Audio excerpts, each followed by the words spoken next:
যার মুখে ভাই হরি কথা নাই তার কাছে তুমি যেও না, যার মুখপানে হরি যাবে ভুলে তার মুখপানে চেও না।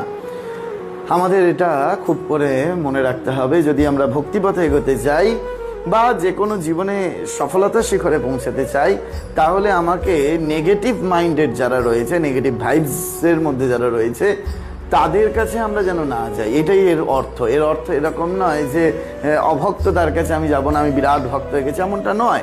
যে আমি পজিটিভ এনার্জি গ্রো করছি, এমন একজন মানুষের কাছে গেলাম, সে বলছে যে না তোর দ্বারা কিছু হবে না, তোমার দ্বারা কিছু হবে না, আপনার দ্বারা কিছু হবে না, তো ওই গরু গাধা, হ্যাঁ তোর মাথায় গোবর পোড়া রয়েছে।